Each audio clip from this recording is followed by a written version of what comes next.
Dear participants, आइए आज एक नए टॉपिक पे आपसे चर्चा करते हैं। हो सकता है यह वीडियो थोड़ा सा बड़ा हो क्योंकि यह लेक्चर फॉर्म में रहे। Now we are going to discuss intellectual property rights, जिसे शॉर्ट में आईपीआर भी कहते हैं। अब ये इंटेलेक्चुअल प्रॉपर्टी राइट्स क्या चीज है, तो चलिए इसके बारे में सब कुछ हम आपको बताएंगे। आपको इसको जानने की जरूरत है कि भाई प्रॉपर्टी जो इंटेलेक्चुअल है, जो माइंड से रिलेटेड है, वो क्या है। लेकिन इससे पहले चूंकि अभी मॉर्निंग आवर्स में हम लोग ये लेक्चर लेने जा रहे हैं, तो let me give you one proverb. आपसे डिस्कस करते हैं भगवान जी के बारे में, क्योंकि उन्हीं की कृपा से सब कुछ चल रहा। तो एक प्रोवर्ब ये देखिए, बहुत अच्छी सी सामने लिखी हुई है, डू योर बेस्ट।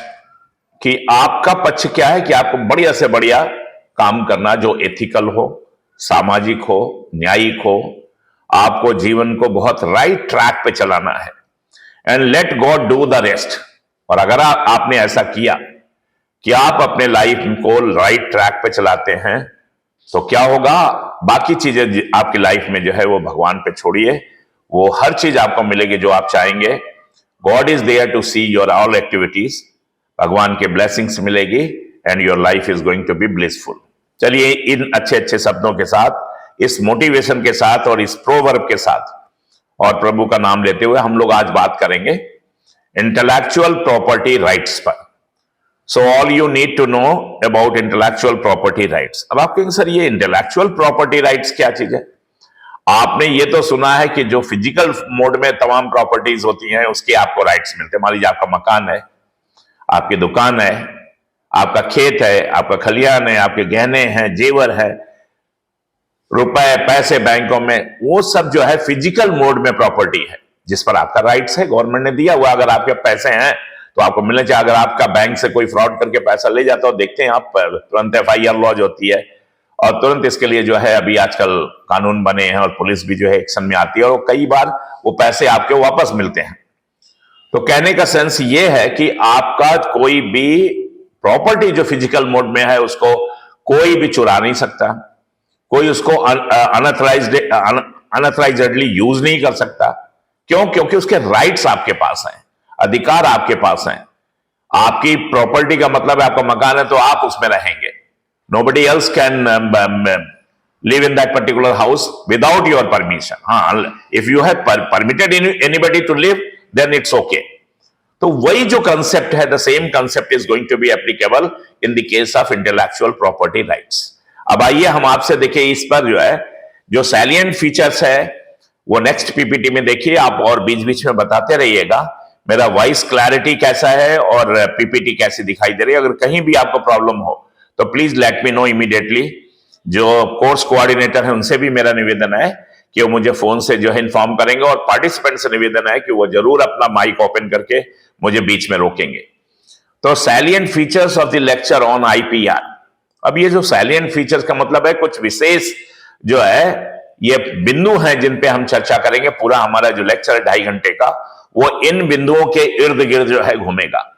तो उसको कहते हैं salient features of the lecture on IPR. और इंपोर्टेड गुड्स, चूंकि आप कस्टम डिपार्टमेंट में काम कर रहे हैं, सेंट्रल एक्साइज में, और आप इंस्पेक्टर के रूप में कार्य कर रहे हैं, या आपकी पोस्टिंग होगी, अभी मान लीजिए इंडक्शन कोर्स चल रहा है, तो हो सकता है कुछ समय के बाद जब ये 3 महीने का इंडक्शन कोर्स पूरा हो जाए, आपकी पोस्टिंग हो जाए, तो आप लोग जो है इंपोर्टेड गुड्स से हैंडलिंग आपकी होगी। अब इंपोर्टेड गुड्स तो आप समझते ही हैं शाब्दिक अर्थ, और ये है कि जो सामान बाहर से आता है वो इंपोर्ट माना जाता है, और जो सामान हम इंडिया में बना करके बाहर भेजते हैं वो एक्सपोर्ट माना जाता है। तो हम बात कर रहे हैं इंपोर्टेड गुड्स की। जब बाहर से कोई सामान आता है और उसका कोई आईपीआर लिया हुआ है, यानी इंटेलेक्चुअल प्रॉपर्टी राइट किसी ने लिया हुआ है, और वो जो माल आ रहा है, जिस कंपनी का भी आ रहा है, जो भी इंपोर्टर उसे मंगा रहा है, वो अगर मान लीजिए इन्फ्रिंज हुआ है या वो गड़बड़ है, वो जालसाजी उसमें हुई है, तो ये सब के लिए कानून बने हुए। तो आइए, वो तो डिटेल में चर्चा होगी। पहले हम बात करेंगे हिस्ट्री ऑफ आईपीआर, यानी जो इंटेलेक्चुअल प्रॉपर्टी राइट है उसका इतिहास क्या है। तो वो इंट्रोडक्शन पूरा होगा इसमें, ये दोनों पॉइंट मिला करके, और ये तीसरा भी ले लीजिए साथ में, concept of IPR in detail. तो ये तीनों पॉइंट जो है वो आईपीआर के बारे में ही है, कि आईपीआर के बारे में हम अच्छी तरह से आपको पीपीटी के माध्यम से समझाएंगे। Then we will take up to the types of IPR. अब how many types of IPR? There are so many IPR, they are known as patent, जैसे बहुत लोग पेटेंट कराते हैं। ट्रेडमार्क, ट्रेडमार्क को मतलब आईपीआर का जो राइट है वो ट्रेडमार्क के लिए। डिजाइन के लिए आपका जो है जियोग्राफिकल इंडिकेशन है, मतलब जहां का माल है, जिस क्षेत्र का है, जैसे कश्मीर का ले लीजिए, मान लीजिए, या और कोई किसी क्षेत्र का कोई पर्टिकुलर विशेषता है। जैसे एक टाइम में हमारा जिस शहर से मैं आपको पढ़ा रहा हूं, कानपुर में, यहां पर चमड़े का काम होता था, और this particular city was known for leather product. तो उन्होंने, मान लीजिए, कुछ कंपनी ने अपना जीआई टैग लगाया हुआ था अपनी चीजों पे, तो वो जियोग्राफिकल इंडिकेशंस कहते हैं। And then copyright. कॉपीराइट जो है ये आपका इंटेलेक्चुअल प्रॉपर्टी राइट में जो है, जो लोग लेखक हैं वो लोग यूज करते हैं। चलिए इस पर डिटेल में हम बात करेंगे। फिर हम बात करेंगे आपके ऑफिस से रिलेटेड जो एक्ट है, कस्टम्स एक्ट हैं, यानी कस्टम्स के क्या कानून हैं, क्या लॉज हैं, और अगर इंफ्रिंजमेंट होता है आईपीआर का, ऑन इंफ्रिंजमेंट ऑफ आईपीआर, तो ये कानून बना हुआ है 1962 का, वही एप्लीकेबल है, चला आ रहा अभी। इसके बाद नेक्स्ट पॉइंट है आईपीआर, इंपोर्टेड गुड्स जो है, इंफ्रिंजमेंट रूल्स 2007। यानी अगर कोई इंफ्रिंजमेंट करता है, देखिए कस्टम का काम है ये, this is one of your duties, कि इफ यू आर, जो पोर्ट हैं वहां पर जो है कस्टम के ऑफिसर्स पोस्टेड हैं, आप लोग की पोस्टिंग होगी। तो जो इंफ्रिंजमेंट होता है, इंफ्रिंजमेंट स्टैंड्स फॉर जालसाजी लोग करते हैं। किसी कंपनी का बहुत, मान लीजिए, नाम है उस कंपनी का, एक ऐसा प्रोडक्ट बनाते हैं जो उस कंपनी का लगता है, ये सब जो है जालसाजी होती है, और बहुत इंफीरियर गुड्स आ रहा है और बहुत अच्छा सा पैसा वो ले रहे हैं। तो ये सब जो चीजें होती हैं, इसके रूल्स बने हुए 2007। तो आपको इन नियमों को जानना होगा, और जो हैंडलिंग है आपका जो रोल प्लेइंग है, वो उस हिसाब से वहां पे करना होगा। रिवीजन और comparative study of all types of IPR. फिर हम आपको जो है ये पूरा अलग अलग patent, trademark, design, GI, copyright बताने के बाद फिर इसका आपस में कंपैरेटिव एक चार्ट आपको देंगे, समराइज्ड करेंगे लेक्चर को 2-3 पीपीटी में। And then we will go ahead further at the end where your role plays a very important role, जैसे कि MCQs to be discussed। तो आपने अगर ध्यान से सुना होगा लेक्चर, तो जो मल्टी चॉइस क्वेश्चंस रखेंगे उसका आंसर आप दे पाएंगे, या नहीं दे पाएंगे तो भी हम आपको आंसर बताएंगे, ताकि उससे आपको क्लियर हो कि इस तरह के क्वेश्चंस जो है, हो सकता है आपके इंडक्शन कोर्स के बाद जो है इवैल्यूएशन में आपके ये रखा जाए, and you are required to answer those MCQs।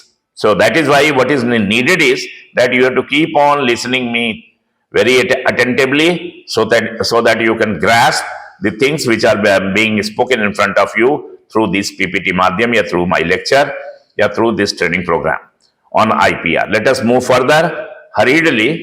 Now I am talking about history of IPR. Now what is the history? इतिहास क्या है IPR का? ये थोड़ा सा टेक्निकल टर्म्स तो ये चीजें ही हैं। इंटेलेक्चुअल प्रॉपर्टी राइट की हिस्ट्री क्या है, इतिहास क्या है, कहां से चालू हुआ ये चीज, ये कंसेप्ट कहां से आया कि कानून बनाने की जरूरत पड़ी। तो देखिए, इंटेलेक्चुअल प्रॉपर्टी डे, अब आप देखिए ये इतना इंपॉर्टेंट है इंडस्ट्रीज के लिए कि इंटेलेक्चुअल प्रॉपर्टी डे मनाया जाता है पूरे भारत में। किस तारीख को? 26 अप्रैल। अब इसका भी रिलेवेंस है कि इसी तारीख को क्यों मनाया जाता है, क्योंकि 26 अप्रैल को ही कोई ट्रीटी हुई है जहां से ये इंटरनेशनल एरिना पे जो है आईपीआर आया है।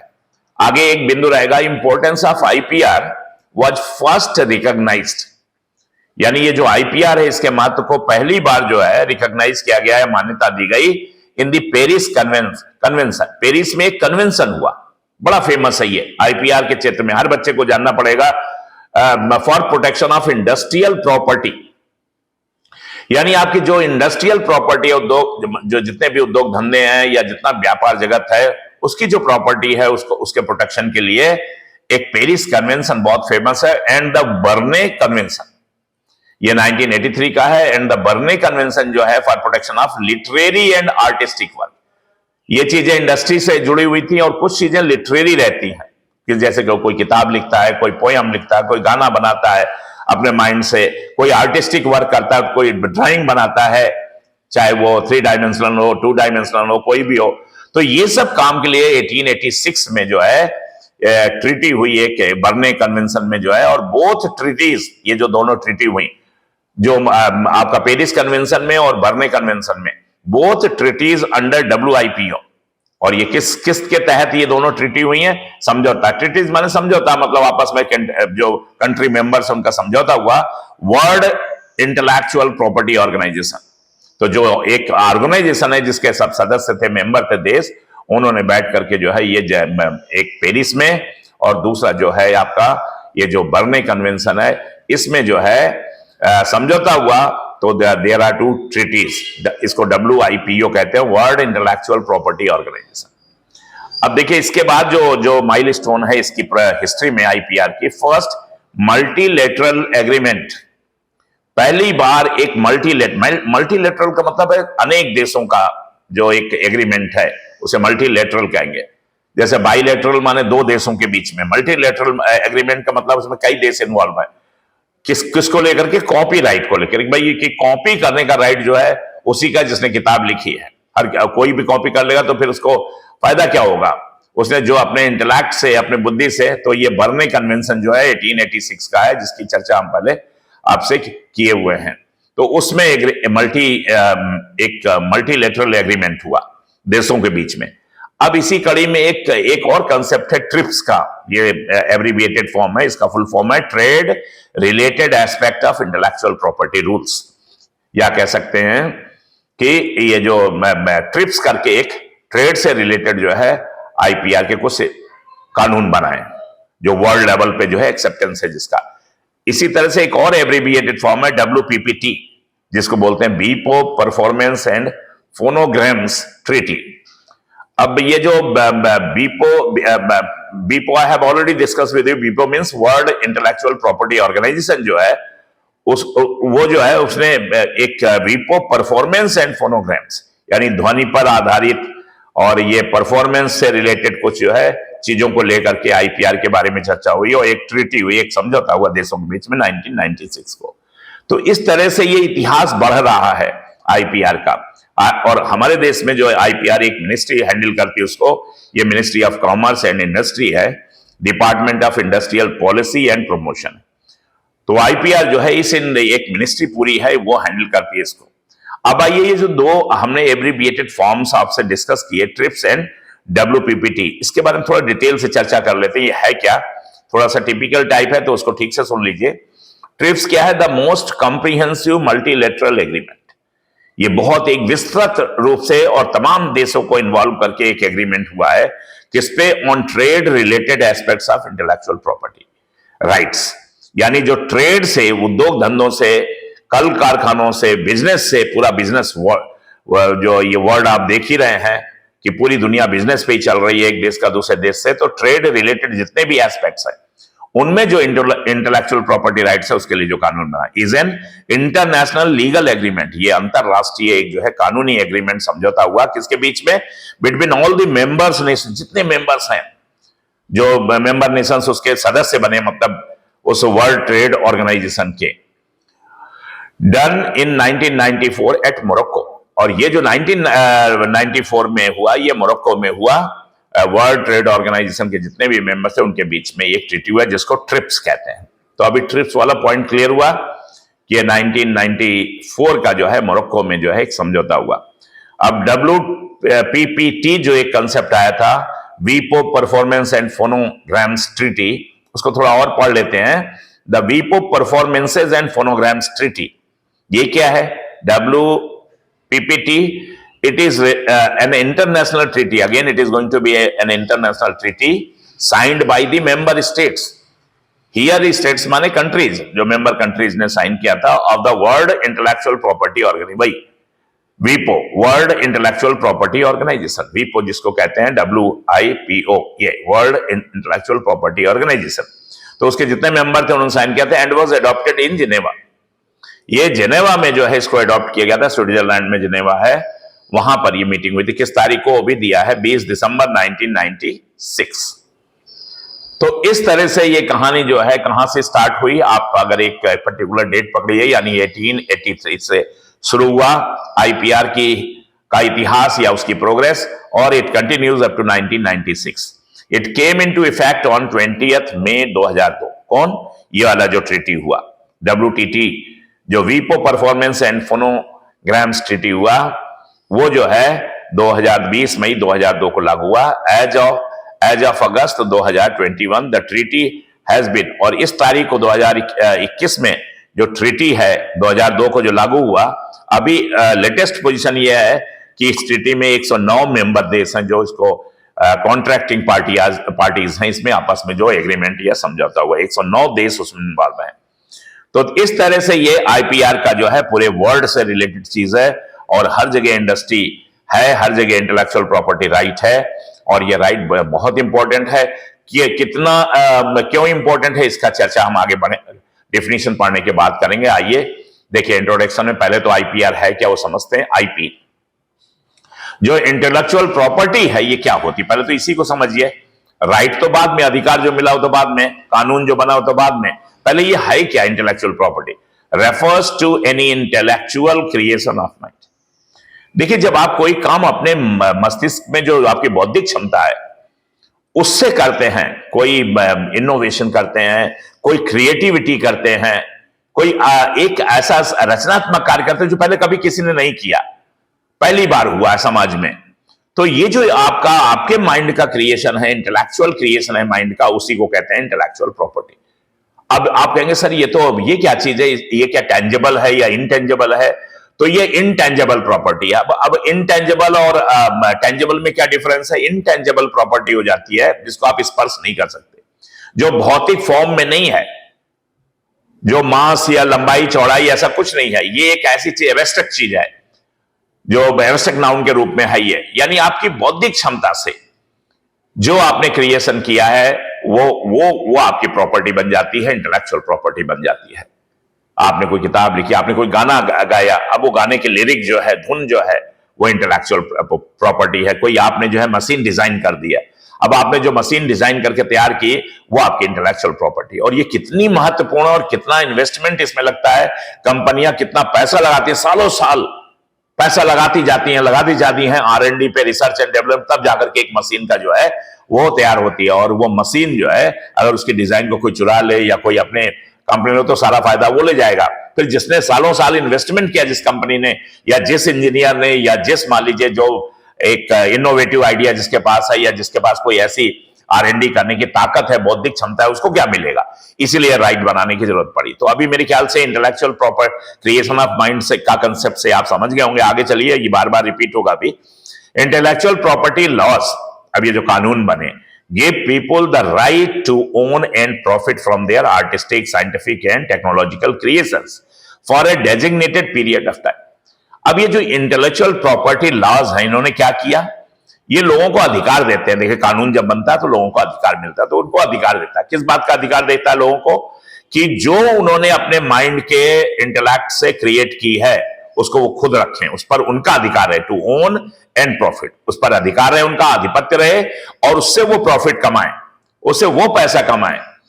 और जो उन्होंने आर्टिस्टिक काम किया है, कोई कलात्मक चीज की है, कोई डिजाइनिंग की है, कोई साइंटिफिक काम किया, कोई रिसर्च किया है, कुछ नई चीज इजाद की है, एंड कोई टेक्नोलॉजिकल क्रिएशंस हैं, और ये प्रॉफिट और ये जो ओनरशिप है ये उस कानून के हिसाब से for a designated period of time, यानी 20 साल, अगर मान लीजिए उसको कोई जो है नहीं ले सकता है तो वो 20 साल तक आपके पास रहेगी। इसके बाद वो पब्लिक डोमेन में आएगी कि उसको कोई भी यूज कर सकता है, लेकिन एटलीस्ट 20 साल तक जो है वो केवल आप ही यूज करेंगे, उसका जो भी बेनिफिट होगा वो आपको मिलेगा। ऐसा, और कुछ तो ऐसा लाइफ टाइम आपके पास रहेगी, ऐसी भी चीजें हैं कानून में। ऐसा भी है, कुछ चीजें ऐसी हैं, ये कैटेगरीज अलग अलग है। कुछ में तो ऐसा कि एक डेजिग्नेटेड पीरियड ऑफ टाइम है, मान लीजिए 20 साल के बाद वो पब्लिक डोमेन में, लेकिन कुछ ऐसा जो लाइफ टाइम है। तो आगे चलिए वो क्लियर होगा कि ये इसीलिए कानून बना है ताकि जो इन्वेंशन करने वाले लोग हैं, जो बहुत ब्रेन माइंड, जिनका ब्रेन शार्प है, वो जो उससे निकल करके जो चीज आती है तो उसको बढ़ावा मिले, उसको प्रमोशन मिले, उसको कोई जो है इतनी आसानी से चुरा ना ले, कॉपी ना कर ले, कोई उसको यूज ना कर ले, ताकि सारा बेनिफिट वो ले जाए। तो वो लॉस में हो जाएगा, जो कंपनी ने इजाद किया वो चीज, नई चीज। तो ये सब है इन्वेंटर्स। देखिए, जो इन्वेंटर्स कहते हैं, जो नई नई चीजें इजाद करते हैं, तो inventors are granted to a variety of intangible assets. देखिए, इसी वर्ड को हमने यूज किया था कि इन्वेंटर्स जो है are granted to a variety of intangible assets.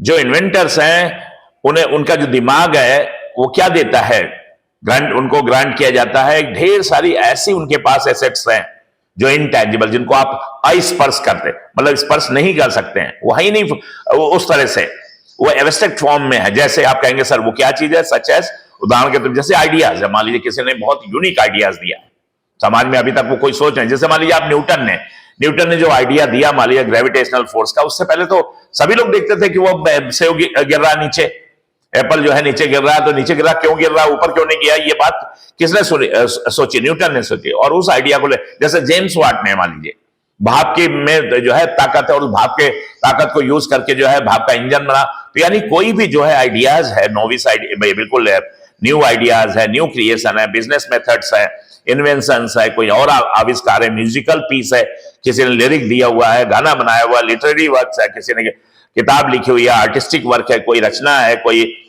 Design है बिल्डिंग की, कोई मूर्तिकार है, मूर्तिकार के ने बनाया, मान लीजिए भगवान राम की अभी देखिए अयोध्या में मूर्ति, तो अब उसका इंटरनेशनल फेम का वो आदमी हो गया, वो उसने उसकी आर्टिस्टिक वर्क्स है कि मूर्ति ऐसे लगती है जैसे अभी बोल पड़ेगी। तो ये उसकी जो है ये इंटेलेक्ट पावर कह सकते हैं, या उसकी स्किल का पावर कह सकते हैं। मान लीजिए हाथों का आ गए तो स्किल आ गई उसकी। तो इसमें वर्ड्स भी होते हैं, फ्रेजेस होते हैं, यानी शब्द भी हैं, शब्द समूह हैं, सिंबल्स हैं, कुछ चिन्ह भी है। जैसे मान लीजिए आप उसका मैकडोनल्ड का एम जो है, मैकडोवेल जो आप कंपनी है, या आपका ये जो गाड़ियां आती हैं, मर्सिडीज है, कुछ है, उनके अपने लोगो या सिंबल रहते हैं, तो वो सिंबल कोई दूसरा नहीं यूज कर सकता है, वो ट्रेडमार्क है उनका। उस ट्रेड से पहचान, दूर से गाड़ी आप देख करके वो पहचान जाएंगे कि ये गाड़ी जो है इस तरह इस कंपनी के हैं, डिजाइन्स कुछ डिजाइन्स है। तो ये सब जो है इंटेलेक्चुअल प्रॉपर्टी के अंतर्गत आते हैं। ये सब इनटेंजिबल एसेट्स है, ऐसे एसेट्स है जिनका कोई आकार नहीं है, निराकार टाइप कह सकते हैं, या कह सकते हैं अस्पर्श चीजें हैं, इनको टच नहीं किया जा सकता है, but they are very very valuable. ये उन चीजों से भी वैल्यूएबल हैं जो टेंजिबल है। जैसे आप कहेंगे ये कैसे सर, हम कहते हैं आपके पास हीरा ही क्यों ना हो, हीरे, चांदी, सोना, मकान, दुकान, जमीन से भी ज्यादा जो है ये कीमती चीजें, आप देखिए अभी आगे आएगा। तो आगे चलते हैं इसमें, the primary objective of an intellectual property right. अब ये जो आईपीआर है, इसका मुख्य उद्देश्य है क्या, क्या ऑब्जेक्टिव है, प्राइमरी ऑब्जेक्टिव क्या है? तो पहला है टू इनकरेज इन्वेंशंस, यानी प्राथमिक रूप से जो देखा जाए कि इसका जो लक्ष्य है ये सब कानून बनाने का या ये अधिकार देने का कि बढ़ावा मिले इन्वेंशंस को, by promoting their protection and utilisation, ताकि जो है जो उसने इन्वेंशन किया है, इन्वेंटर ने या कोई साइंटिस्ट ने नई चीज निकाली है, तो बाय प्रमोटिंग देयर प्रोटेक्शन, उसका जो है प्रोटेक्शन रहे और उसका प्रॉपर यूटिलाइजेशन वही व्यक्ति कर पाए और उसका बेनिफिट उसे ही मिल पाए, ये ना हो कि कोई दूसरा उसे चुरा ले। सो एज टू कॉन्ट्रीब्यूट, इससे क्या लाभ मिलेगा, ताकि जो है contribute to the development of industry, इससे डेवलपमेंट, इंडस्ट्री का डेवलपमेंट होगा, विकास होगा।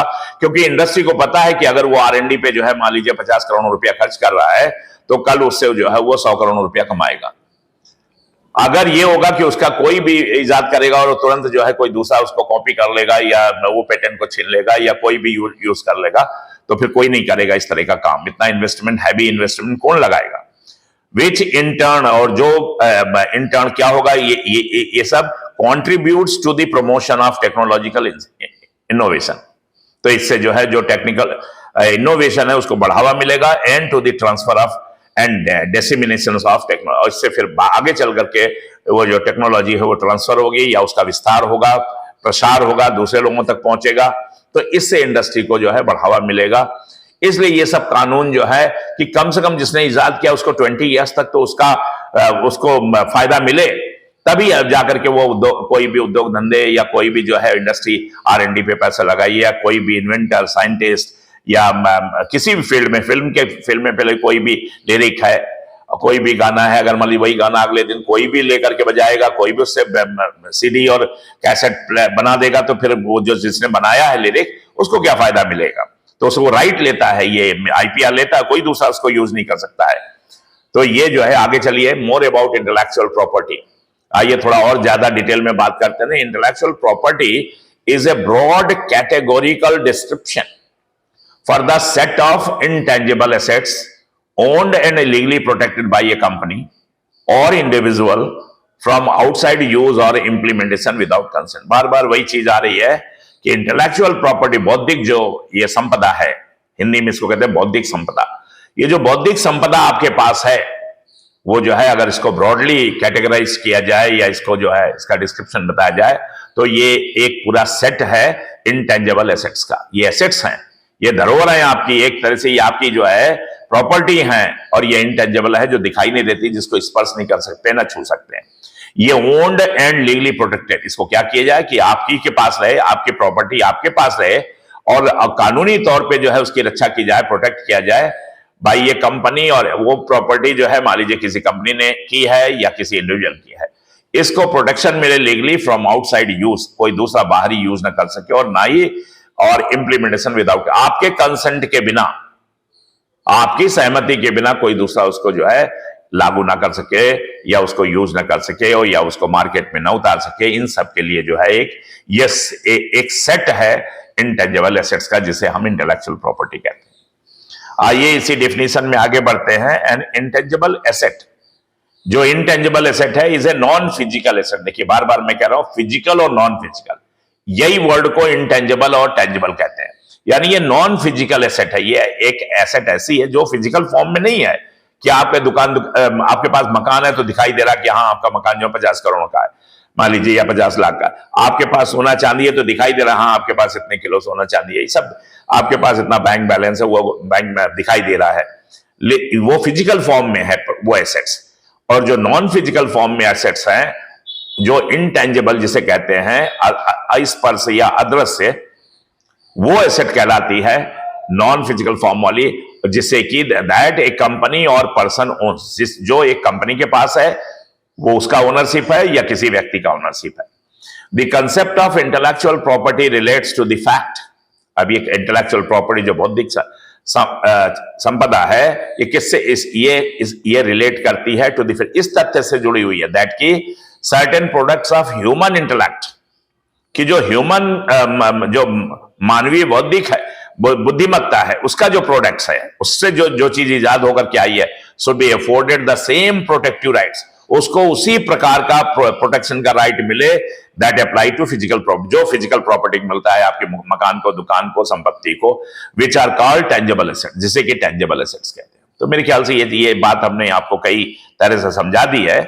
Let us proceed further. Most developed economies, दुनिया के जो बड़े बड़े देश हैं, जो जिनको कह सकते हैं बहुत विकसित देश हैं, जैसे अमेरिका है, अमेरिका, जर्मनी, जापान, चाइना, जो भी है, हैव लीगल मेजर्स, उनके पास जो है वो रखते हैं लीगल मेजर्स रखते हैं, यानी कानूनी जो है उनके पास प्रावधान है, तो उसको उन्होंने इन प्लेस किया हुआ अपने देश में। किस बात के लिए? To protect both form of property.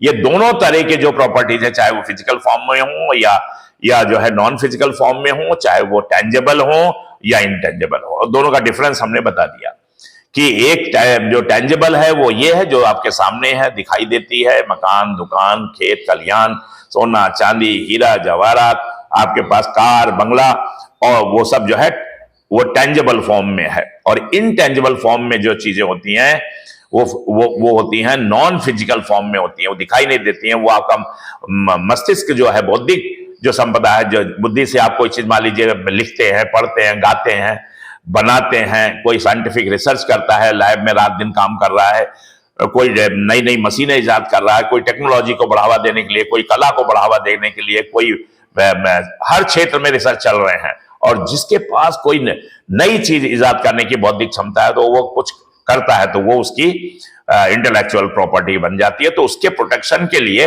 Rights सरकार ने बनाए हुए, कानून बनाए हुए हैं, और इसी को हम लोग जो है आज डिस्कस कर रहे हैं। तो आगे चलें कि दोनों फॉर्म की जो प्रॉपर्टी है, तो इस प्रॉपर्टी को भी बौद्धिक क्षमता को भी जो है वो कानूनी दर्जा दिया जाए, उसके लिए सरकार ने जो है प्रयास किए और ये आईपीआर जो है कानून पूरे वर्ल्ड लेवल में बनाया गया है। अब इसमें की टेक अवेज क्या है? देखिए, की टेक अवेज जो है, ये टेक अवेज जो है, ये जो नाउन शब्द है, नाउन फ्रेज है, इसका मतलब है मुख्य बिंदु। अब इतना देखिए हम लोगों ने डिस्कस किया, उसका 1 2 3 4 कुछ मुख्य बिंदुओं पर भी चर्चा कर लेते हैं, जो उसके बिल्कुल आप कह सकते हैं कि उसकी कोर आत्मा है पूरे आईपीआर की। तो intellectual property is an umbrella term. अब ये देखिए इंग्लिश का ये एक है अम्ब्रेला टर्म, का मतलब है जैसे छाता होता है, जैसे छाता आप खोलिए तो उसके तमाम स्पोक्स होते हैं, तो ये अम्ब्रेला टर्म है आईपीआर। ये जो आपकी बौद्धिक क्षमता है उसके ढेर सारे पार्ट हैं for a set of intangible assets. इसमें जो है बहुत से इनटेंजिबल एसेट्स हैं, अर्थात तमाम प्रकार के जो स्पर्श करने वाले या अदृश्य करने वाले ऐसे जो है संपदा है, उसका ये सेट है। That are not physical in form, जो फिजिकल फॉर्म में नहीं है, तो उसे हम जो है इंटेलेक्चुअल प्रॉपर्टी कहते हैं। This definition I have already discussed. Intellectual property is owned and legally protected. आपकी इंटेलेक्चुअल प्रॉपर्टी जो है वो उस पर आपका स्वामित्व है और उसको कानूनी रूप से जो है प्रोटेक्शन मिला हुआ है, चाहे वो आपका प्रॉपर्टी किसी व्यक्ति का हो चाहे किसी कंपनी का हो। और किससे ये लीगली राइट मिला हुआ है, प्रोटेक्शन मिला हुआ है, यानी आप उसको जो है उसको कोई एक सुरक्षा मिली हुई किससे, आउटसाइड यूज की, कोई उसका बाहरी व्यक्ति प्रयोग नहीं कर सकता, और ना ही इंप्लीमेंटेशन, ना ही उसका इंप्लीमेंटेशन होना विदाउट कंसेंट, बिना आपकी सहमति के। तो ये जो प्रोटेक्शन है, जैसे ये जो है कोई भी चोर अगर आपकी संपत्ति को चुरा ले तो आईपीआर वो इंडियन पेनल कोड की धारा में मुकदमा कायम हो जाता है, फिर से जो है सीआरपीसी उसके ऊपर लग जाता है, क्रिमिनल प्रोसीजर कोड लग जाता है और वो सजा होती है उसको। ठीक वही ठीक एकदम डिट्टो वही चीज लागू होती है इंटेलेक्चुअल प्रॉपर्टी की को लेकर के। और ये इंटरनेशनल ट्रीटी बनाई गई क्योंकि माल का आदान प्रदान जो है इंपोर्ट एक्सपोर्ट देशों के बीच में होता है, ये बहुत बड़े लेवल पे होता है, पूरे all over all the countries of the world इसमें इन्वॉल्व है। तो ये जो आईपीआर है इसी ट्रीटी के तहत जो मैंने हिस्ट्री बताई है, पूरे वर्ल्ड लेवल पे देशों के बीच में ये समझौता है और ये प्रोटेक्शन दिया गया है इसको, किसको, इंटेलेक्चुअल प्रॉपर्टी को, चाहे वो इंडिविजुअल की किसी की हो चाहे किसी कंपनी की हो। कंपनी ने मान लीजिए उसमें तमाम सालों साल जो है रिसर्च करा करके और उसमें इन्वेस्टमेंट करके और फिर कोई चीज नई मशीन बनाई तो उसका उस पर अधिकार उस कंपनी का रहेगा। Intellectual property can consist of many types. अब आइए देखिए तमाम प्रकार के इंटेलेक्चुअल प्रॉपर्टीज होती है, उन पे चर्चा करेंगे। अभी तक हम लोग बेसिकली जो है we were roaming around the concept of intellectual property, वो है क्या। अब उस कंसेप्ट के बाद there are various types of intellectual property, they are known as trademarks.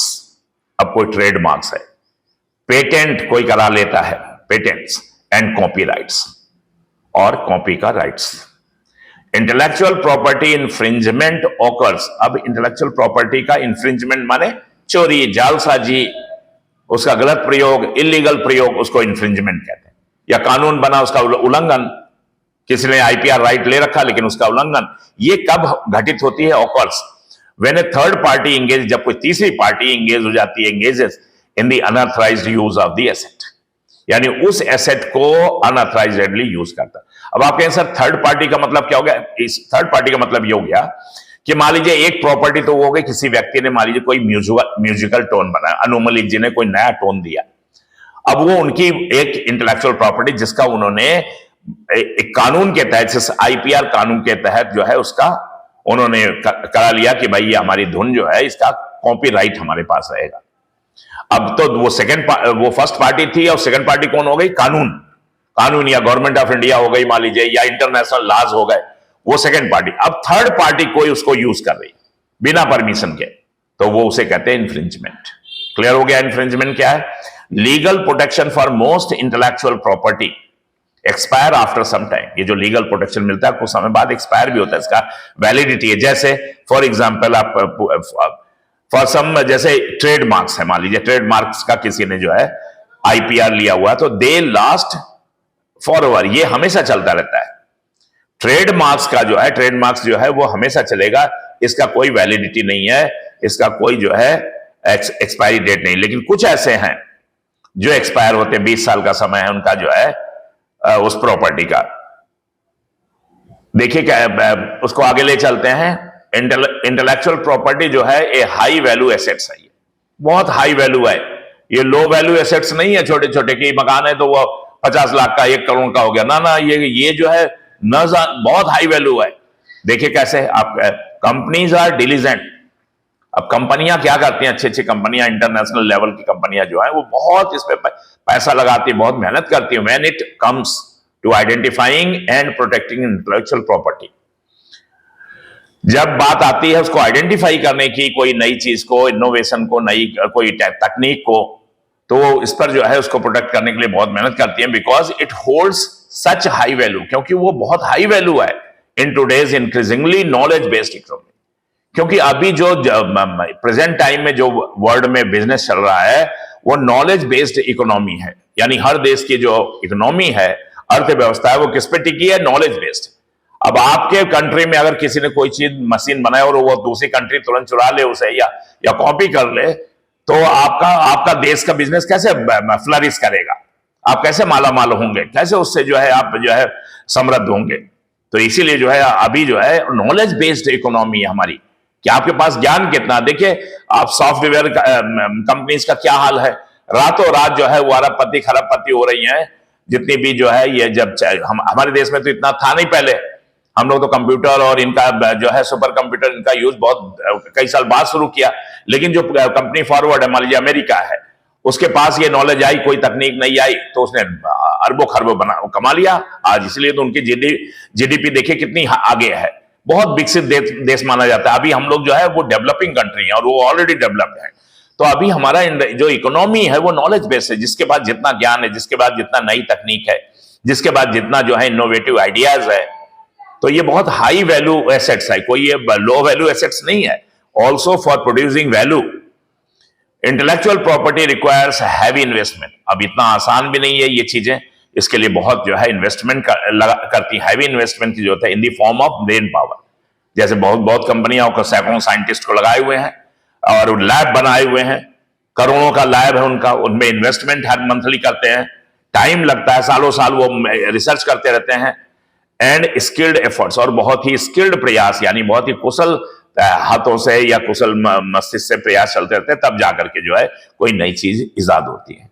अब उसके प्रोडक्शन का अगर ला ना रहे तो फिर आप समझ सकते हैं कि कितना लॉस होगा कंपनी का, कि जिसने मान लीजिए अगर उसको क्वांटिफाई किया जाए कोई नई चीज बनाने में और साल 2 साल 3 साल लगे, मान लीजिए 5 साल लगे, और उसने जितना इन्वेस्टमेंट किया तो वो इन्वेस्टमेंट अगर आप देखें तो आप करोड़ों का इन्वेस्टमेंट हो जाता है। अब इसलिए ये बहुत हाई वैल्यू, इसीलिए एक आ गया ये हाई वैल्यू एसेट है। This translates into heavy investment, यानी कोई भी चीज नई इजाद करने के लिए क्या जरूरत है, जरूरत पड़ती है बहुत हैवी इन्वेस्टमेंट बाय ऑर्गेनाइजेशंस। जो संस्थाएं हैं वो बहुत पैसा लगाती हैं और इंडिविजुअल्स जो है बहुत एफर्ट्स लगाते हैं, साइंटिस्ट रात दिन काम कर रहे हैं।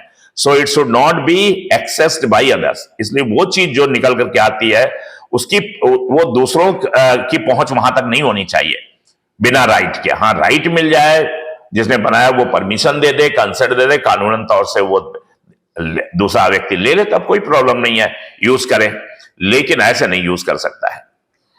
Extracting value from intellectual property and preventing others, यानी जो इंटेलेक्चुअल प्रॉपर्टी उससे वैल्यू एक्सट्रैक्ट करना, यानी उससे कमाई करना, और दूसरों को रोकना फ्रॉम डिराइविंग कि वो उससे कहीं फायदा ना उठा लें दूसरे लोग, is an important responsibility for the company. ये कंपनी के लिए बहुत एक महत्वपूर्ण जिम्मेदारी, इसलिए कंपनियां जो है वो आईपीआर जो है इंटेलेक्चुअल प्रॉपर्टी राइट लेती हैं, और इसमें जो है सरकार से जो है उनका अनुबंध है और कानून बना हुआ, उन कानून को जो है वो लागू कराते हैं।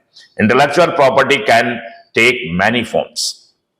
अब इसके तमाम प्रारूप हैं, डिस्कस किया मैंने आपसे। Although it is an intangible, फिर वही बात आई, इनटेंजिबल एसेट्स है, it can be for more valuable than a company's physical asset. यानी किसी कंपनी की जो फिजिकल एसेट्स है, मान लीजिए फिजिकल एसेट्स क्या होती है, मशीनें हैं किसी कंपनी में, मान लीजिए वो जमीन है, प्रीमाइसेस है, फिर यही सब तो फिजिकल एसेट्स हैं। कंपनी की वर्थ वैल्यू, नेट वैल्यू है, एक कंपनी मान लीजिए 500 करोड़ की है, तो अब चलिए फिजिकल एसेट्स तो 500 करोड़, लेकिन अगर उसके क्या कोई नई चीज बन गई, कोई मशीन, तो उसकी वैल्यू जो है 500 करोड़ क्या लाखों करोड़ हो सकती है। तो ये बात है कि ये जो है ये बहुत वैल्यूएबल है। Intellectual property can represent a competitive advantage, अब इंटेलेक्चुअल प्रॉपर्टी जो ये बौद्धिक संपदा है, ये किस चीज को जो है प्रतिनिधित्व करती है? एक कॉम्पिटिटिव एडवांटेज देती है, यानी एक स्पर्धी आपको जो है बढ़त दे देती है, लाभ दे देती है एज ए रिजल्ट, और उसके परिणाम स्वरूप इट इज फियर्सली गार्डेड। अब जब चूंकि स्पर्धा है, वो गला काट स्पर्धा चल रही है पूरे वर्ल्ड में, बिजनेस वर्ल्ड में, तो आपको ये जो है इट इज फियर्स, तो इसको बहुत अच्छी तरह से गार्ड करके रखना है, यानी बहुत जबरदस्त सिक्योरिटी लगानी है इस पर, and protected by the companies that own, और जो कंपनीज जो है जो इजाद करती हैं उसको प्रोटेक्ट करती हैं बहुत अच्छी तरह से, और उसके लिए ये कानूनों का सहारा लेती हैं जो बने हुए। अब आइए types of intellectual property rights, तो हमने थोड़ा सा बीच में हाईलाइटर दिया था। Intellectual property can consist of, इसमें क्या क्या है, किन चीजों से मिलकर के पूरा, मैनी टाइप्स ऑफ इंटेंजिबल्स, तमाम तरह के इंटेंजिबल्स हैं इसमें, अस्पर्श यानी अदृश्य या अस्पर्श वाले जो है वो इसमें चीजें हैं, and some of the most common are, उनमें से कुछ कॉमन हैं जो ज्यादा यूज होते हैं, और लिस्टेड बिलो, वो नीचे लिस्ट किया जा रहा है। यानी इंटेलेक्चुअल प्रॉपर्टी में ये 6 जो है मेन उसके जो है टाइप्स हैं। कौन कौन से? आइए, कॉपीराइट, जिसपे बहुत ज्यादा चर्चा होती है कि किसी लेखक ने मान लीजिए कोई किताब लिखी तो वो कॉपीराइट लेता है उसका। ट्रेडमार्क, कोई कंपनी ट्रेडमार्क पेटेंट कराती है अपने आइटम्स को। डिजाइन किसी ने बनाई है तो डिजाइन जो है किसी मशीन की डिजाइन है, किसी बिल्डिंग की है, किसी चीज की, तो डिजाइन पे जो है अपना राइट लेता है। ट्रेड सीक्रेट है किसी का, रेसिपी कोई है, मान लीजिए कोई रेसिपी है, अब कोका कोला अपनी रेसिपी किसी को नहीं बताता है, मतलब वही तो उसका सीक्रेट है, ट्रेड सीक्रेट है, उसने उसमें आईपीआर ले रखा है। जियोग्राफिकल इंडिकेशंस है, ये जियोग्राफिकल इंडिकेशन, जीआई टैग जो होता है, जैसे किस क्षेत्र का जो है कौन सा चीज है, तो वो अगर जीआई ले रखा है तो वो उसी क्षेत्र का, कोई दूसरे क्षेत्र उसको यूज नहीं कर सकता कि वो निकाल दे और उसको सेल करे, बेचे, बना दे। जीआई का मतलब है कि वो वहीं का टैग है और उससे उसकी पहचान है।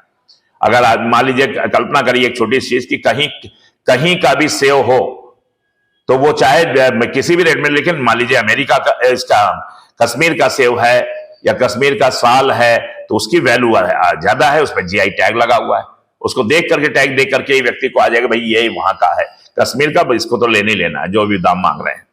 तो ये कंसेप्ट है इसका जीआई टैग का। अब आइए एक एक करके इस पर जरा डिटेल में चर्चा करते हैं। जैसे हमने 6 जो है आपको ट्रेडमार्क इसकी बात करी, कॉपीराइट की 6, कि trade secret, geographical indications, copyright, trademarks, patent, design. अब इन पर एक एक करके थोड़ा थोड़ा हम लोग जो है चर्चा करेंगे, उनके बारे में जाने कि पेटेंट क्या है। अब patent is a monopoly right. Patent क्या है? ये क्या आपको विशेष तौर पे मोनोपोली, यानी आपका ही वो चीज है, कोई दूसरा नहीं। एक right given by the government देती है टू एन इन्वेंटर, एक इन्वेंटर को, यानी एक नई चीज जिसने इजाद किया है उसको गवर्नमेंट एक मोनोपोली राइट देती है for a period of 20 years. मैंने बताया था कुछ चीजें फॉर एवर के लिए होती हैं, कुछ चीजें जो है एक सर्टेन पीरियड तक आपकी मोनोपोली इस पर रहती है, आपका आधिपत्य रहता है। तो ये पेटेंट अगर आपने किसी चीज को कराया हुआ है तो उसका सेंस ये है कि वो जो चीज है जो जिसके आप इन्वेंटर हैं, या आप चाहे कंपनी हो चाहे व्यक्ति हो, तो वो 20 साल तक आप ही यूज करेंगे, कोई दूसरा उसको यूज नहीं। मार्केट में आपने लॉन्च कर दिया, 20 साल तक उसका फायदा आपको मिलेगा, कोई दूसरा नहीं बना सकता उसको। वंस ग्रांटेड, जब पेटेंट ग्रांट किया जाता है तो ए पेटेंट गिव्स द इन्वेंटर, तो पेटेंट क्या करती है, जैसे एक बार पेटेंट मिल गया किसी चीज का तो वह इन्वेंटर को, यानी जो आविष्कार करता है उस चीज का, आविष्कारक है, उसको एक राइट देती है to exclude others from making, कि वो दूसरों को बिल्कुल ना एक्सक्लूड कर दे, हटा दे किस चीज से, उस चीज को बनाने से, प्रयोग करने से, सेल करने से, इंपोर्ट करने से, कि वो उसको बाहर जो है इंपोर्ट नहीं कर सकता। और ऑफरिंग फॉर ए सेल, या सेल के लिए ऑफर करने से ऑफ द इन्वेंटर्स इन्वेंशन, यानी वो इन्वेंटर का जो इन्वेंशन है उसका कोई भी जो है ना सेल कर सकता, ना खरीद सकता, ना बेच सकता, कुछ भी उससे वो एक्सक्लूड कर देता है पेटेंट का अधिकार अगर उसने लिया। फॉर द ड्यूरेशन, उसमें एक ड्यूरेशन है specified in terms of patent, जो पेटेंट में ड्यूरेशन जो है दिया हुआ कि भाई 10 साल 20 साल जो भी दिया है उस पीरियड तक कोई दूसरा उसका प्रयोग नहीं कर सकता। आफ्टर 20 ईयर्स, 20 साल बाद क्या होगा, वो मैंने पहले भी बताया कि वो जो पेटेंट अगर कराया हुआ तो falls under the public domain, वो चीज जो है अब पब्लिक डोमेन में आ गई, यानी सर्वसाधारण को सुलभ हो गई वो। Thereafter anyone can use the invention without permission, फिर इसके बाद कोई भी पेटेंटी की, जिसने पेटेंट कराया था उसकी परमिशन लेने की जरूरत नहीं है, वो उसका प्रयोग कर सकता है, क्योंकि 20 साल के हो चुका, उसने 20 साल फायदा ले लिया अपने इनोवेशन, इनोवेशन का। Invention can be any new article. अब ये देखो, कोई नया आर्टिकल हो सकता है, लेख हो सकता है, कंपोजिशन हो सकता है, किसी मैटर का मशीन हो सकती है, प्रोसेस हो सकता है, और any new value addition to the above, या कोई पहले से जो चल रहा है उसमें कोई नई वैल्यू एडिशन किया गया। पहले से मान लीजिए कोई मशीन चल रही है, उसमें कुछ नया फीचर जोड़ा गया है और बहुत वो इनोवेटिव हो गई है मशीन, तो ये जो है कुछ भी ये चीजें पेटेंट के अंतर्गत आती हैं। आइए दूसरा चीज समझते हैं, ट्रेडमार्क्स क्या है।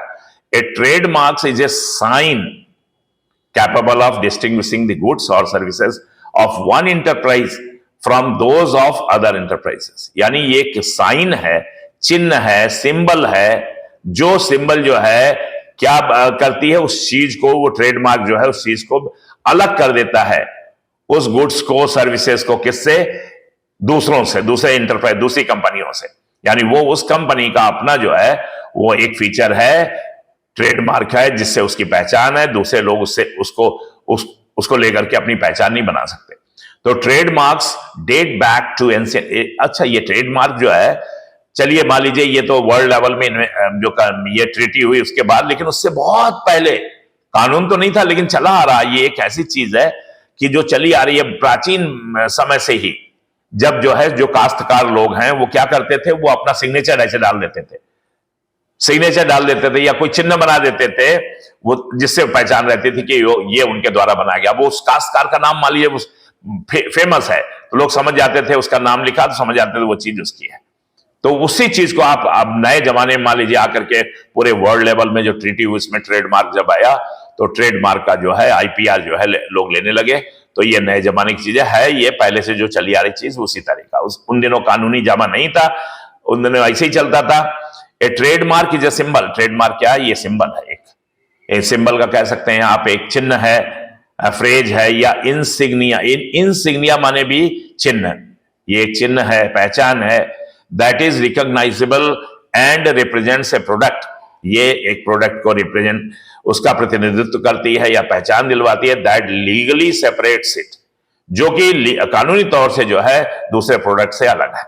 ये ट्रेडमार्क, अगर आपने ट्रेडमार्क ले रखा है, इज एक्सक्लूसिवली असाइंड, तो वो एक किसी कंपनी को ही पूर्णतः असाइन होती है। Meaning the company owns the trademark, वो कंपनी इस ट्रेडमार्क को हमेशा अपने पास रखती है, so that no other may use, कोई उसको यूज ना कर सके, कॉपी ना कर सके। Trademark is often associated with the companies brand.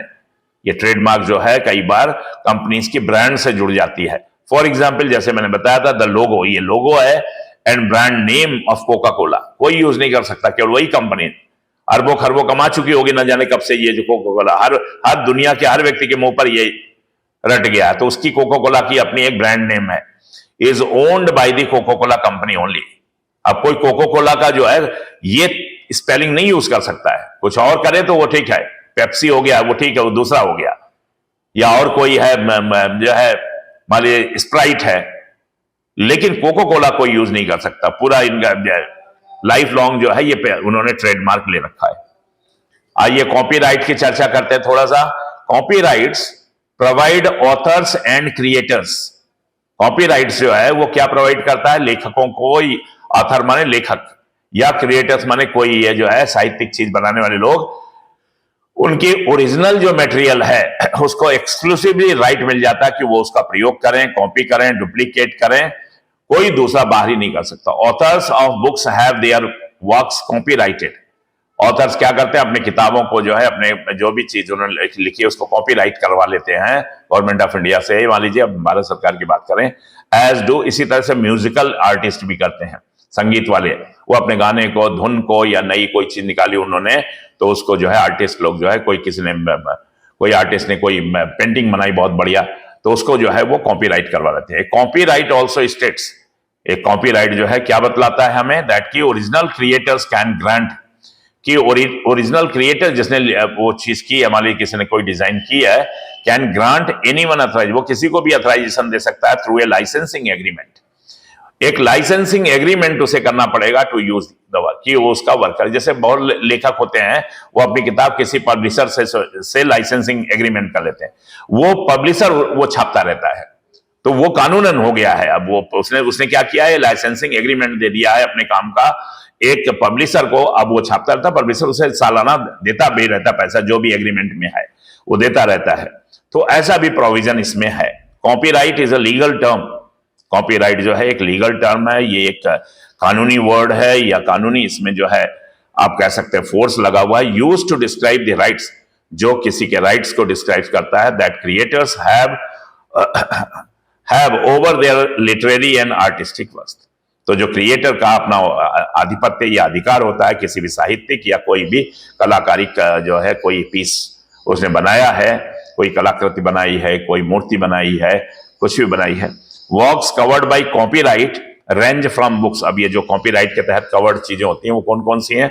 जैसे किताबें इसमें आती हैं, म्यूजिक आती है, पेंटिंग्स आती है, स्कल्पचर आती है। स्कल्पचर माने मूर्ति कला, ये जो मूर्ति कला, मूर्तियां बनाते हैं लोग, शिलालेख लिखते हैं बढ़िया बढ़िया, एंड फिल्म से फिल्म बनाते हैं। टू कंप्यूटर प्रोग्राम्स, जो कंप्यूटर के प्रोग्राम्स हैं, डेटाबेसेस हैं, एडवर्टीजमेंट्स हैं, मैप्स हैं, एंड टेक्निकल ड्राइंग्स हैं, ये सब जो है कॉपीराइट के अंतर्गत आते हैं। तो अगर किसी ने कंप्यूटर प्रोग्रामिंग करी और कॉपीराइट ले रखा है, तो उस कंप्यूटर प्रोग्रामिंग को कोई दूसरा यूज नहीं कर सकता, वो प्रोटेक्शन उसने ले लिया है। अब आइए हम बात करते हैं पेटेंट और कॉपीराइट के बाद ट्रेड सीक्रेट्स। अब ये ट्रेड सीक्रेट्स जो है, समझिए, trade secrets are IP rights. ये जो है इंटेलेक्चुअल प्रॉपर्टी राइट्स है on confidential information.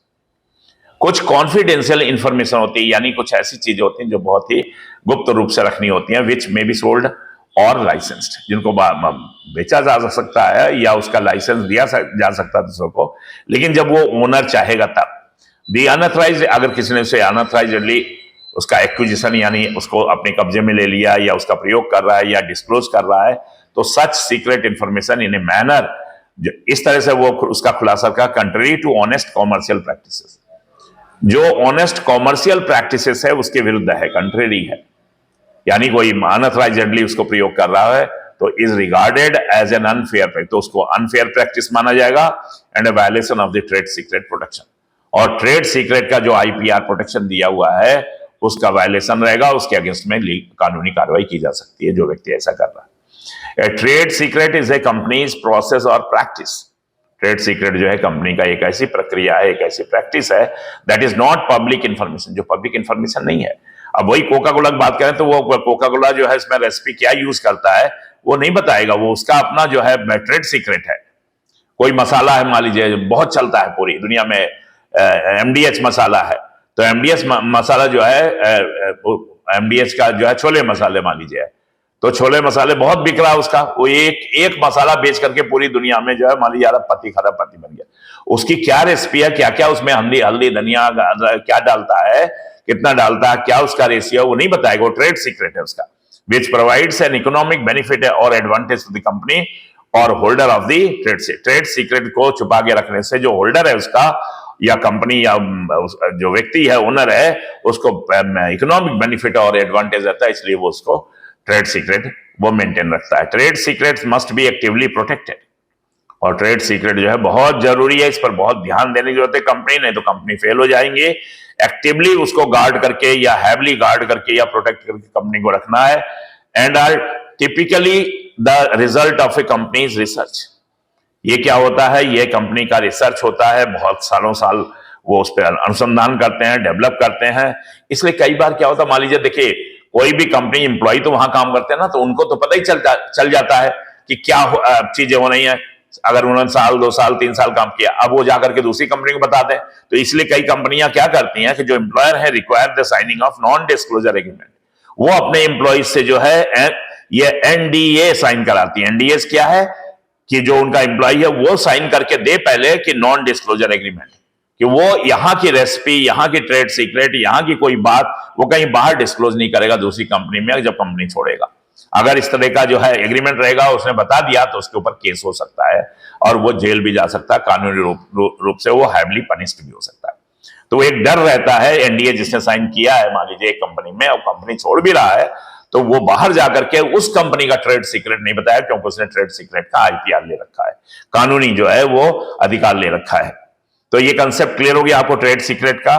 Trade secret continue आगे थोड़ा और बढ़िए, जैसे example trade secrets could be, trade secret क्या क्या हो सकता है वो बता रहा है। जैसे एक डिजाइन है मान लीजिए, अब डिजाइन तो पता ही चल जाती है, मान लीजिए डिजाइन, उस डिजाइन पे कोई प्रोडक्ट बन रहा है, कोई मोटर बन रहा है, अब वो कंपनी मोटर के मामले में फेमस है, पूरी दुनिया में उसका जो है सप्लाई हो रहा है, उसकी डिजाइन पे मोटर बन रहा है। अब वो डिजाइन जो वहां के लोग जान जाते हैं, मान लीजिए एम्प्लॉयज, तो ये नहीं कि बाहर जाके बता, पर कोई पैटर्न है, कोई रेसिपी है, कोई फॉर्मूला है, ये और प्रोप्राइटरी प्रोसेस कोई है।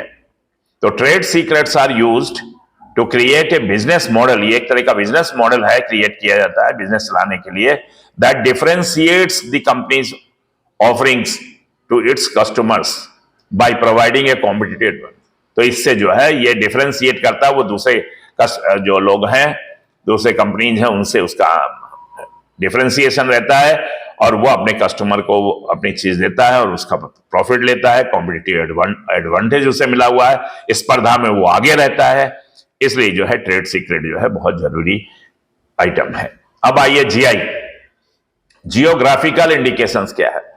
GI, geographical indications and appellations. Appellations माने भी यही है कि जो है जियोग्राफिकल जो इंडिकेशंस है कि वो जो जगह भौगोलिक रूप से बता देता है इस इलाके का है, तो वही एपेलेशंस भी है, वही उसकी पहचान बताता है। इंडिकेशंस या एपेलेशंस ऑफ ओरिजिन, की वो कहां की ओरिजिन है, कहां पैदा होती है वो चीज, are signs used on goods, ये उन चीजों पे जो है गुड्स पे यूज होता है, that have a specific geographical origin, जो बहुत स्पेसिफिक जियोग्राफिकल ओरिजिन है कि ये इस क्षेत्र का है, एंड प्रोसेस क्वालिटीज, एक रेपुटेशन और characteristics that are essentially attributable to that place of origin. अब ये एक ऐसी रेपुटेशन बन जाती है कि भाई ये जो है साल जो है वो कश्मीर का ही है, तो वो जो उसके उस साल की जो क्वालिटीज है, रेपुटेशन बनी हुई पूरी दुनिया में, वो विशेष तौर से उसे जो है आगे रखती है, और वो उस ओरिजिन को बता दे कि ये यहाँ का, बोला अलीगढ़ का, जैसे अलीगढ़ के ताले, अब कोई ताला है अलीगढ़ का है तो लोग आंख बंद करके खरीद लेते हैं। तो उसने क्या, वहां की कंपनियां जो भी ताले बनाती है, इस तरह के नामी गिरामी कंपनियां, वो सब जो है जीआई उन्होंने टैग ले रखा है अपने तालों के लिए कि अलीगढ़ का ताला है, ऐसे ही फेमस, ऐसे तमाम प्लेसेस है। Most commonly A geographical indication includes the name of the place of origin of the goods, यानी वो जो गुड्स है, सामान है, वो उसकी ओरिजिन कहाँ है, कहाँ बनता है, कहाँ की विशेषता है उसमें, वो नाम चलता है, यही जियोग्राफिकल इंडिकेशन का मतलब है। उसको उन्होंने जो है कानूनी जामा पहनाया हुआ है। इंडस्ट्रियल डिजाइन, अब आइए नेक्स्ट जो है इंडस्ट्रियल डिजाइन को समझते हैं। एन इंडस्ट्रियल डिजाइन कॉन्स्टिट्यूट्स, एक इंडस्ट्रियल डिजाइन में क्या क्या चीजें हैं, कॉन्स्टिट्यूट्स माने consist of the ornamental and aesthetic aspects, ornament माने सजावटी, कलाकारिक, एस्थेटिक माने भी यही है, उसको डेकोरेट करने का एस्पेक्ट है किसी आर्टिकल को। अब किसी आर्टिकल को मान लीजिए उसको सजाने का है, अब आर्टिकल हो गया सोने का, मान लीजिए हार है, लेकिन किसी ने बहुत डिजाइन में, अब वो फेमस है, वो डिजाइन हर लड़की या हर लेडी वो पहनना चाहती है, सोने उस तरह का हार, तो वो जो डिजाइन है, वो ऑर्नामेंटल जो किया उसने सोने में, या जो उसमें फूल पत्ती उसने बनाया है, उसको एस्थेटिक लुक दिया है, एक बहुत खूबसूरत जो है आकर्षक लुक दिया है, वो उसका इंडस्ट्रियल डिजाइन जो है ट्रेड वो ले लेगा, आईपीआर ले लेगा। डिजाइन में कंसिस्ट ऑफ 3 डायमेंशनल फीचर भी हो सकता है, यानी लंबाई, चौड़ाई और ऊंचाई भी हो सकती है उस आइटम की, और सच एज द शेप और सरफेस ऑफ एन आर्टिकल, यानी सरफेस हो गया और शेप हो गया उस आर्टिकल का, और ऑफ 2 डायमेंशनल फीचर्स, या उसमें 2 डायमेंशनल लंबाई चौड़ाई, जैसे पैटर्न होते हैं, सच एज पैटर्न, कोई पतली चीज है जिसमें लंबाई और चौड़ाई है, ऊंचाई नहीं है, तो पैटर्न्स हो गया, लाइंस हो गई, कलर्स हो गया। अब वो पैटर्न जो है कोई दूसरा यूज नहीं कर सकता उस पैटर्न पे, हाँ उसको चेंज करके कोई दूसरा यूज करे वो अलग बात है, लेकिन उसको नहीं यूज कर सकता उस पैटर्न को, वो उनका जो है इंडस्ट्रियल डिजाइन्स उन्होंने ले रखा है, इस पे आईपीआर ले रखा है, इंटेलेक्चुअल प्रॉपर्टी राइट ले रखा है। तो क्लियर, मेरे ख्याल से ये आईपीआर पे जो अभी तक चर्चा चल रही थी क्लियर हो गई। अब हम नेक्स्ट वीडियो में ले जाएंगे जो आगे कस्टम से रिलेटेड जो है चीजें हैं, और आज का वीडियो यही ओवर होता है आईपीआर पर। थैंक यू वेरी मच, और आई होप कि आपको आईपीआर के बारे में बेसिक नॉलेज जो है थोड़ी क्लियर हुई होगी। अब हम थोड़ा स्पेसिफिक बात करेंगे कस्टम लॉज के बारे में, जो which are related to intellectual property rights.